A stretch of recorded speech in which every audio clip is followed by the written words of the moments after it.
स्वामी जय जगदीश हरे, भक्त जनों के संकट हरे। ओम जय जगदीश हरे। जानी बसन को मां करे दुख भाग में, शांति ओषधया शांति, शांति ब्रह्मा शांति सर्वं, शांति शांतिरेव, शांति श्यामा शांति देवी। ओम शांति शांति।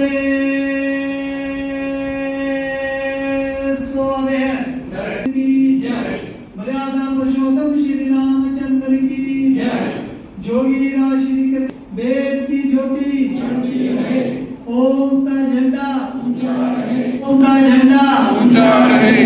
व्याधि ध्वनि ओम। व्याधि के वादन सबको साथ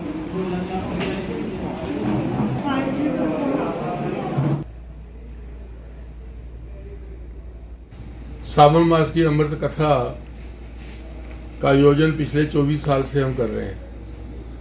इस बार 24वां साल पूरा होगा और ये कथा 16 जुलाई से लेकर 16 अगस्त तक चलेगी। आज कथा का 24वां ही दिन था। तो कथावाचक जो हैं हमारे मुख्य वक्ता आचार्य नारायण जी राजस्थान से जहाँ पर आए हैं और वेदों के आधार पर ये कथा जो है ये हमें सुना रहे हैं। हर रोज़ अलग अलग विषय पर बात कर रहे हैं।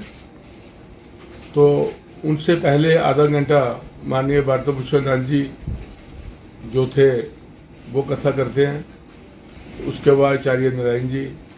तो इसी प्रकार से ये उसके बाद प्रसाद होता है, आरती होती है, शांति पाठ होता है और कथा का समापन हो जाता है।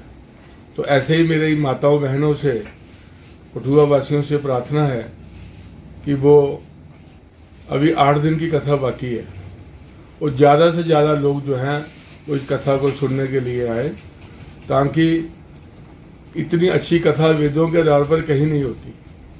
वेदों की ही बातें, इसके अलावा कोई दूसरी बात नहीं होती।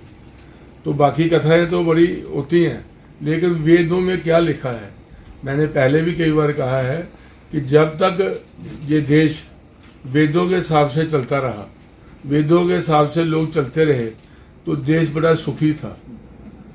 तो जब हमने वेदों का पढ़ना पढ़ाना छोड़ दिया, वेदों के आधार पर चलना छोड़ दिया, तब से इस देश और समाज के अंदर उथल पुथल चल रही है। तो मेरा देशवासियों से, माताओं बहनों से, कठुआ नगर से यही प्रार्थना है कि आप ठीक 4 बजे कथा शुरू होती है और 6 बजे समाप्त होती है।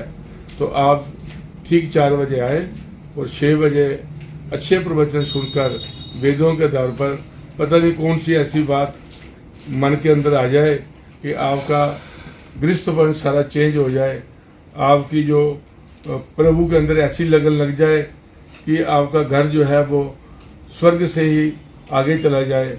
तो इसलिए मेरी प्रार्थना है माताओं बहनों से कि अपने बच्चों को साथ लेकर भी वो जहाँ पर आएँ और वेदों के आधार पर कथा सुने। धन्यवाद।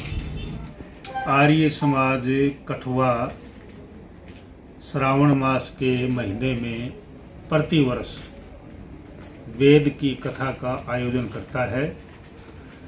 अब की बार 24वीं अमृत कथा हो रही है और आज इसका 24वां दिन था।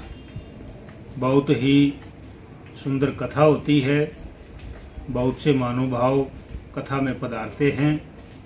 वेद के आधार पे ही, वेदों के मंत्रों के आधार पे प्रवचन किए जाते हैं।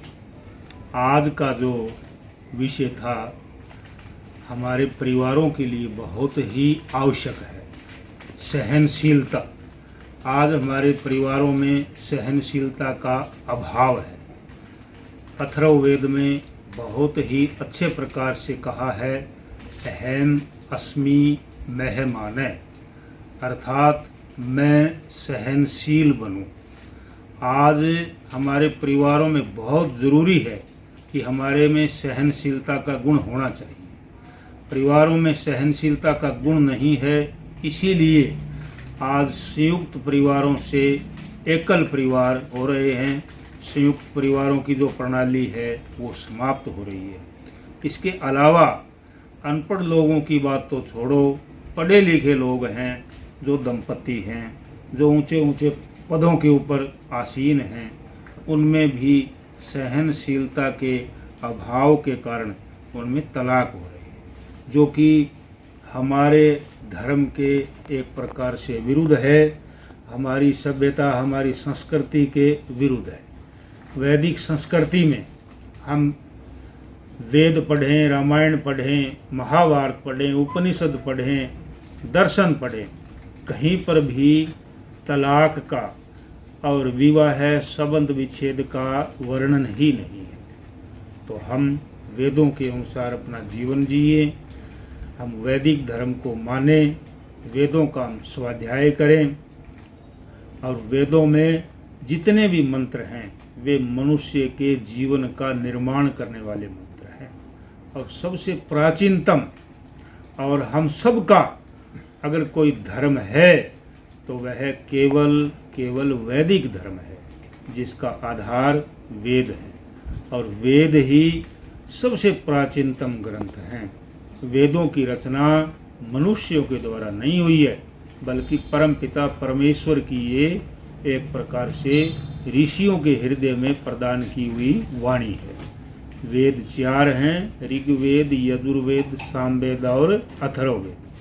और सबसे पहले अग्नि, वायु, आदित्य और अंगिरा 4 ऋषियों को परमपिता परमेश्वर ने वेदों का ज्ञान दिया था।